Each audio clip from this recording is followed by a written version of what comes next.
नमस्कार. रेकी आणि सेवन चक्र यांचं खूप छान कॉम्बिनेशन आहे, माहिती आहे तुम्हाला? तर ज्या ज्या लोकांना रेग्युलर इच्छा असते की माझे सेवन चक्र बिघडलेत, माझ्या सेवन चक्रावर मला काम करणं गरजेचं आहे, तर कोण मला हील करून देतं का वगैरे? No need. कुणालाही सेवन चक्र हील करून द्यायला सांगू नका, तुम्ही स्वतःच करा. कसं?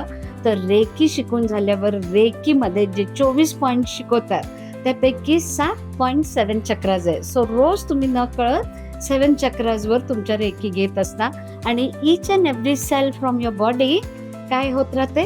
पॉझिटिव्ह एनर्जीनी रिफिल होत राहते.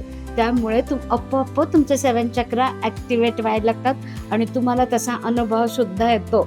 सो डिटेलमध्ये जाणायचं असेल तर रेकी नक्कीच शिकून घ्या. आणि रेकीविषयी खूप माहिती हवी असेल तर लाईक करा, फॉलो करा आणि शेअर करायला विसरू नका.